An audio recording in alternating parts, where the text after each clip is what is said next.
Terrorist threats are intensifying, yet the administration faces scrutiny over its approach.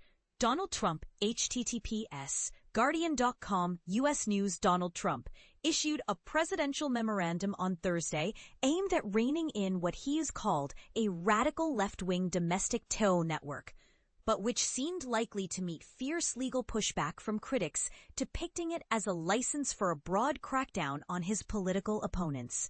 Prompted by journalists, Trump suggested that George Soros, the billionaire Hungarian-born philanthropist who funds the Open Society foundations, could be in his sights. He also identified Reid Hoffman, the billionaire venture capitalist, adding, "I hear about him." Maybe it could be him. It could be a lot of people.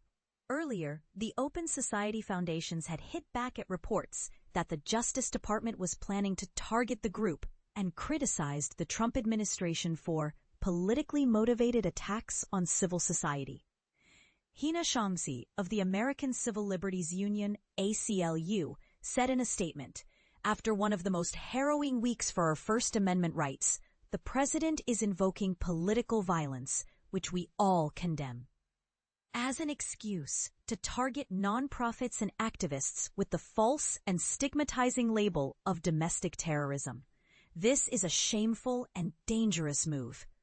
At a signing ceremony in the Oval Office, the memorandum was presented as aimed at establishing a comprehensive strategy to investigate, disrupt, and dismantle all stages of organized political violence and domestic terrorism. It was said to be part of an administration-wide response that would include the FBI's Joint Terrorism Task Forces, the Department of Justice, and the Department.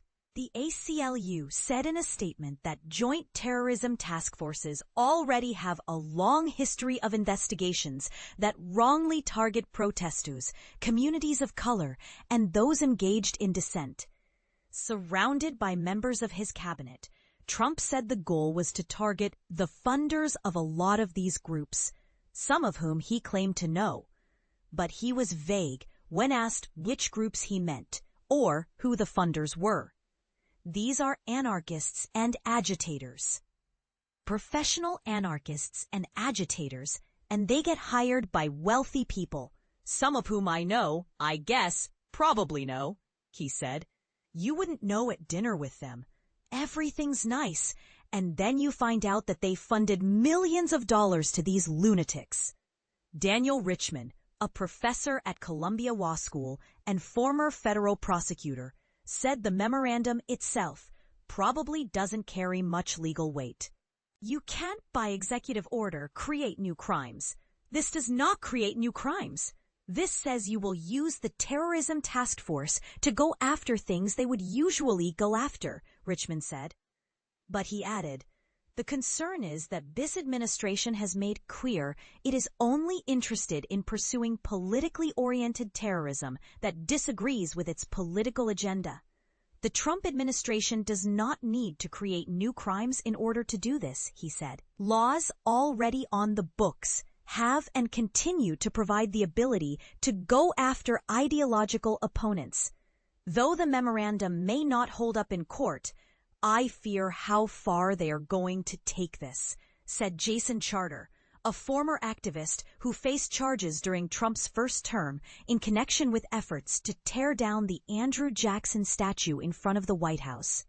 Antifa is anti-fascism, and anti-fascism is a very widely shared thing, and being against fascism should not be illegal. It's trying to slap terrorism charges on people doing protected activities under the Bill of Rights, Charter said.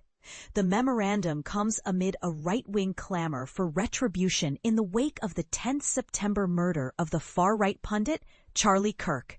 https://1sign, theguardian.com, U.S. News/Charlie Kirk shooting, which Trump and his supporters have blamed on an organized left-wing network, despite early indications that the suspect acted alone.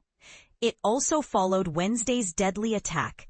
https://1sign, theguardian.com, U.S. News/24, Dallas, Texas ICE facility shooting on a U.S. Immigration and Customs Enforcement ICE facility in Dallas that killed one detainee and injured 2 others. One of the bullets used in the attack was inscribed with the message, "Anti-ICE." The memorandum, https://n-enforcing the death penalty laws in the District of Columbia to deter and punish the most heinous crimes, lumps together a series of apparently unrelated episodes, including a foiled 2022 assassination attempt on the Supreme Court Justice Brett Kavanaugh, https www.theguardian.com/US-news/Brett Kavanaugh, the murder of the CEO of United Healthcare, https Brian Thompson shooting in Manhattan last December, last year's 2 failed attempts on Trump's life, and unrest on the streets of Los Angeles and Portland, Oregon.